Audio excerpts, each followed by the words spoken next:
এই যে যোগটা ঠিক আছে, এরকম করেছে কিন্তু ঠিক আছে, এখন কিন্তু এই ধরনের অনেক যোগ রয়েছে যেগুলো আমাদের সবার জানা প্রয়োজন। এবং তুমি যে কথাটা বলেছো, আমার মনে হয় যে গান, নাচ,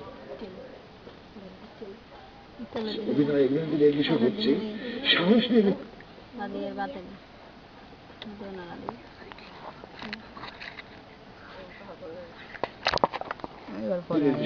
কার কতটুকু সাহস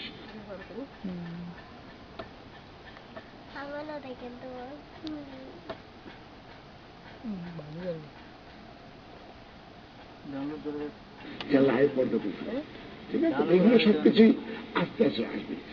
তোমাদের বয়স তো অনেকেরই ইসলাম ক্লাবে পড়ছে, এর কি কোনো প্রতিকার নেই?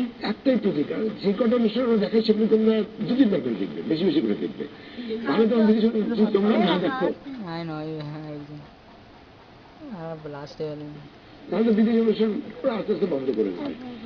যে কটা অনুষ্ঠান আমার নিয়মিত দেখো, বেশি লোকে বলো। আমি প্রীতি এসেছি কক্সবাজার থেকে। আমি ষষ্ঠ শ্রেণীতে পড়ালেখার পাশাপাশি BDNews24.com এ শিশু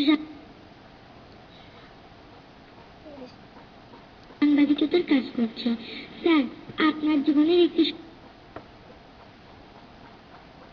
স্মরণীয় ঘটনা সম্পর্কে আমরা জানতে চাই। তুমি আমাকে যে বলো তো কক্সবাজার বিখ্যাত কথা? সমুদ্রের জন্য। শুধু সমুদ্রের প্রোগ্রাম, এই যে কত জিনিস আছে যেগুলো নিয়ে আমরা অনেক গর্ব করতে পারি, অহংকার করতে পারি।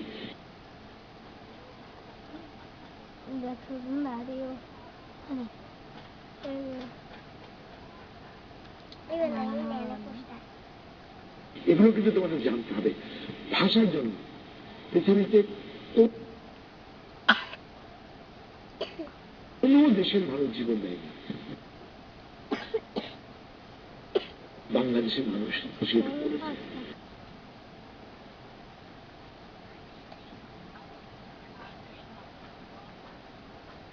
আমাদের মুক্তিযুদ্ধ তো আমাদের একটা অনেক বড় অহংকার, এগুলো সাথে গ্রহণ করে আমরা সামনের দিকে এগিয়ে যাই।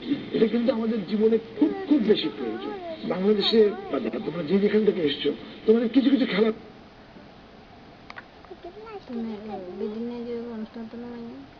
মাঠ রয়েছে, তোমাদের স্কুলে সময় কাটানোর জন্য কিছু কিছু ব্যাপার রয়েছে। এই সবগুলোকে তো ভাবার চেষ্টা করো যে এইটুকু আমার, এটা নিয়ে আমি বড় হবো। আমি আশা আক্তার, আমি এসেছি চাঙ্গারপুর থেকে। আমি লেখাপড়া করি এবং এর পাশাপাশি শিশু প্রতিনিধি হিসেবে কাজ করি। অনুষ্ঠান দেখতে গেলে শুধু বিজ্ঞাপন। আমাদের জন্য যেসব অনুষ্ঠান হয় সেগুলোতে বিজ্ঞাপন বাদ না দিলে হয় না। এটা শুধু বিজ্ঞাপন লাগবে, তুমি আমি কথা বলতে কথা বলতে আমার শুনতে ভালো লাগছে, বাড়ি দিলে আমরা সেভাবে কথা বলছি। কিন্তু যেহেতু টেলিভিশন একটা মাইক্রোফোন লাগে, সেই টেলিভিশন অনুষ্ঠান এখন করতে গেলে এই মুহূর্তে যে অবস্থা, তাহলে কিছু বিজ্ঞাপন না হতে চলবে। আমার নাম শারমিন, আমি চাঙ্গারপুর থেকে এসেছি। আমি পড়ালেখার পাশাপাশি টেক্সটাইল বিভাগে কাজ শিখছি। স্যার, আমাদের টেলিভিশনগুলোতে বেশিরভাগ অনুষ্ঠানে শহরের শিশুদের দেখা যায়। শহরের চেয়ে গ্রামে অনেক শিশু থাকে, তাদের দিয়ে কোনো অনুষ্ঠান কেন হয় না? আমাদের টেলিভিশনের বয়স 15 বছর মাত্র পার হচ্ছে, সুতরাং এইটুক সময়ের মধ্যে পুরো দেশের সবাইকে নিয়ে সব রকম অনুষ্ঠান করা খুব কঠিন। অনুষ্ঠান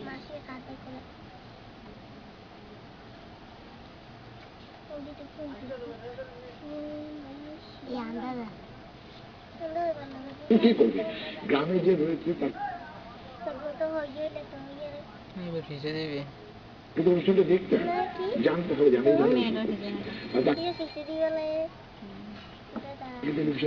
বলতে হবে এটা যে প্রশ্ন অনেক পেয়েছেন, এমন একটা কিছু করবেন যেটা আপনি করতে চেয়েছেন কিন্তু পারেন না। সবাই তো কোনো না কোনো কিছু করতে চায়, পায় না, কিংবা পেয়েছে তারপর বলে পাইনি। আল্লাহর রহমতে এবং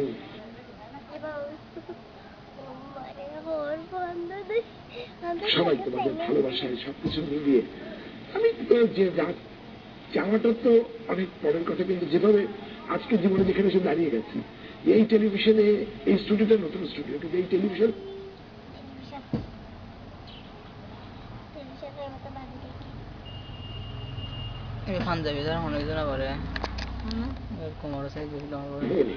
যখন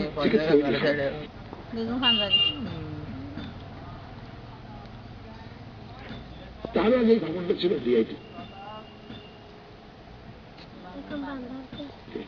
তখন ডিআইটিতে যে স্টুডিও ছিল বা ডিআইটিতে যে কাজ করতো তখন থেকে আমি অনেক অনেক বললাম, এবং আমার মনে হয় যে বাংলাদেশে যদি 16 কোটি মানুষ হয়, 16 কোটি মানুষের মধ্যে আমি একমাত্র মানুষ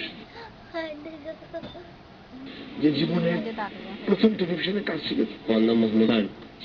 একটা জিনিসের খুব বড় বেশি প্রয়োজন, দেশপ্রেম তো লাগবে, তারপরে সততা। সততার কোনো বিকল্প নেই, শিক্ষার কোনো বিকল্প নেই। তোমাকে শিক্ষিত হতে হবে, তোমাকে সৎ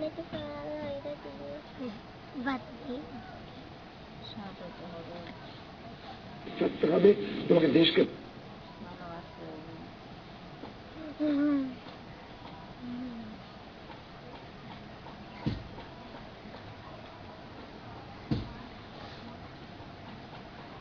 ভালোবাসতে হবে।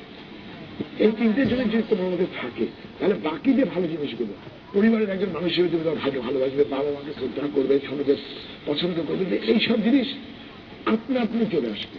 কিন্তু তোমার সততা যেন নষ্ট না হয়, তোমার দেশপ্রেম যেন নষ্ট না হয়, সেখানে তোমাকে অনেক অনেক মানে বলিষ্ঠ ভূমিকা পালন করতে হবে। এবং সবসময় মনে রাখতে হবে যে দেশকে ঠিক। আপনার এত ব্যস্ততার মাঝে আমাদের সময় করে দেওয়ার জন্য না, তোমাদেরকে অনেক ধন্যবাদ।